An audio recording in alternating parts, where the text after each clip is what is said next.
welcome again to Economy and Markets TV, the show that takes you around the world of economic and financial news. I'm your host, Dave Okenquist, Senior Research Analyst here at Dent.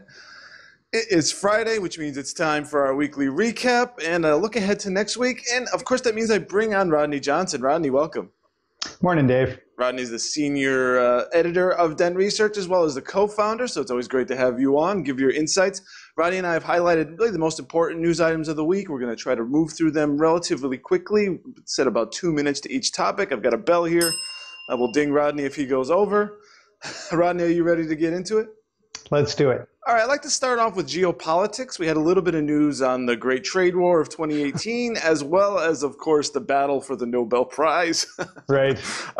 This week, it's really mostly about will they or won't they, which is referring to the June 12th meeting in Singapore. It appears that Trump has canceled it. However, now North Korea is like, hey, where'd you go? I thought we were going to talk. So I'd like to just get your thoughts on this. And then beyond that, too, what this might mean for the markets. Yeah, we'll start at the end and move back to the beginning. I don't think it means a whole lot for the markets because we don't trade a lot with North Korea anyway, right? All these sanctions.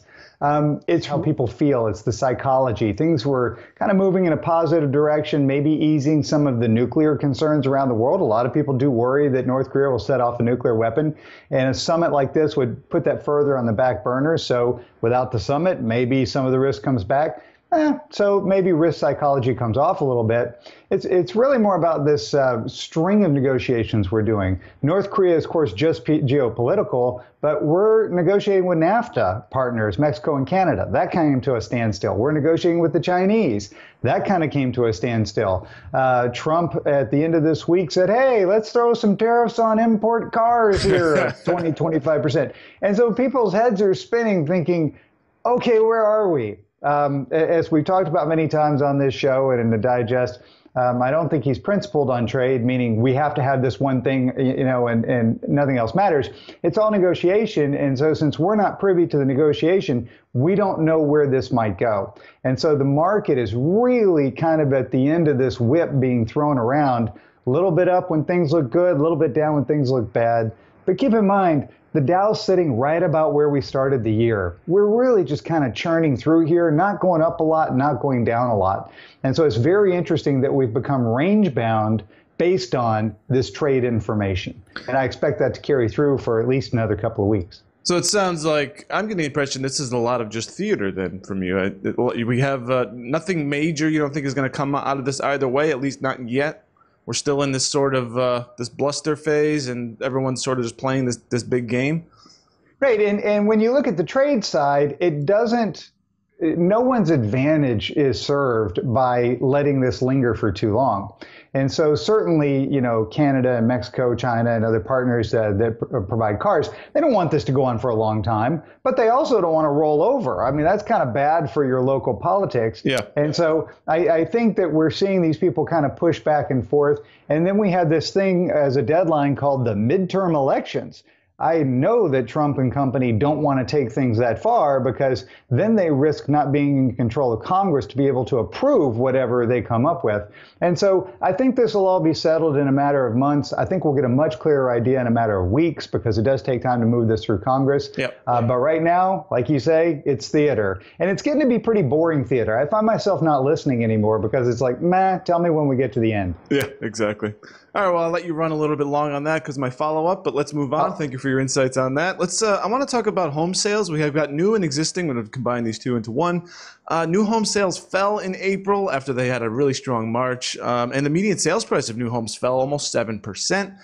Looking at existing home sales, those fell as well. They're down over 6% for the year, although median prices keep rising. So, Rodney, we are now into April. We were talking about waiting until we were into spring to really getting a real sense of what's going on in the housing market.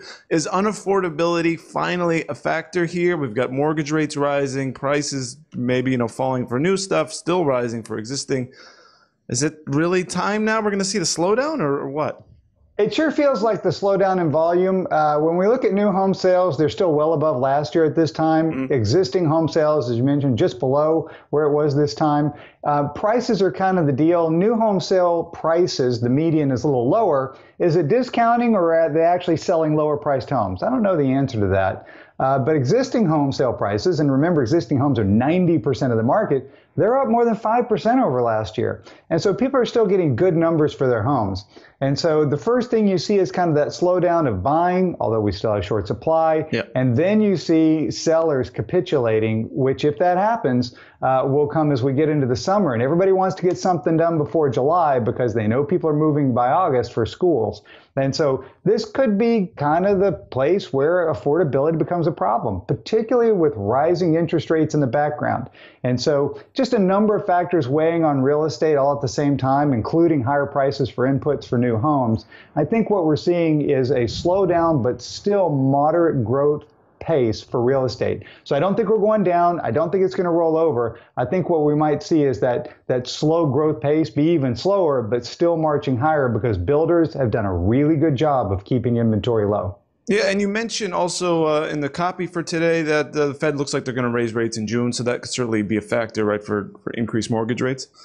Yeah, but everybody's forward on that. I mean, no one's waiting for them to do that. We're at, I want to say 8-year highs on mortgage rates because people are anticipating that. And so 8-year highs, right? We're back over 450. It's not high, but compared to 390 and 4%, it's a move. And so it does chip away a little bit at that monthly payment. Well, yeah, I mean, when rates are so low, then even a little bit higher of a price is sort of, you can discount those together. But as each one of them are walking up, then that's when it becomes a problem.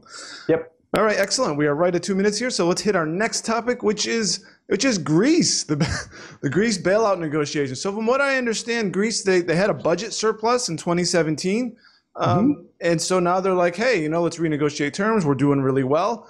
Rodney, it sounds like Greece is fixed. I mean, they had a budget surplus, right? Is this right?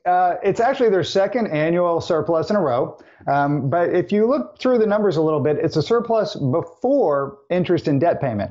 And it's like, oh, that's right. Without paying off anything you owe, you earned a surplus. That's amazing, right? Hey, I can do that too. I won't pay my debts. I'm fine. If I borrow a bunch of money, then don't pay it back, I'm probably going to be okay. That's a great deal. The big deal, of course, with Greece is they say, look, in order to get more bailout money, what we would like to do is come to some arrangement. And their lenders, being the Troika, we won't go into those people, but anyway, the European Commission and stuff, say, well, you have to cut your pension payments, you have to raise more of your taxes, you have to collect more of your taxes, and you have to put through some other financial things, right? Keeping your budget surplus here and there. And the Greeks say, no problem. And they agree to everything. Their local population says, wow, that's really dumb. And then when it comes to implementing, they go, meh, maybe not. And so they've done this several times. The last installment of money, I believe, is in early August of this year. And they need the money.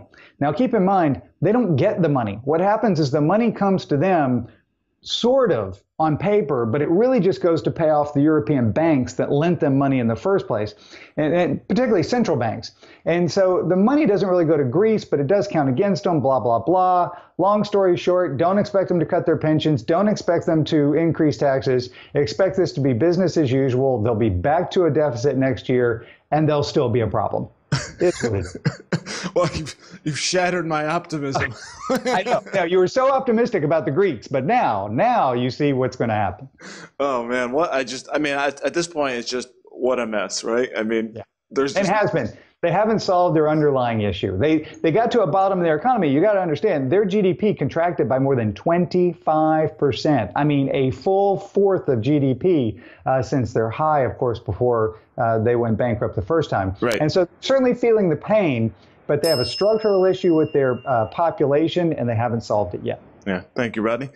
Okay, we've got a couple of light items here. The Fed, they have an annual survey of consumer health. I forget the exact name, but with this one they asked the question of how many adults, can be able to scrounge up $400 in an emergency. And for 2017, that number is just 59%. Now that's an improvement from 2013, which was just half, but that's not good. This is not a good number.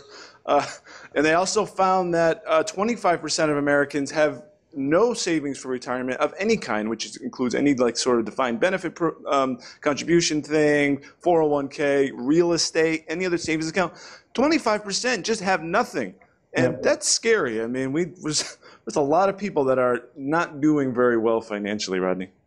Right, and you look at it, 25%, that's a big percentage, right? But I want to say 14, 15% of the population is in poverty, and so you don't expect them to have retirement savings.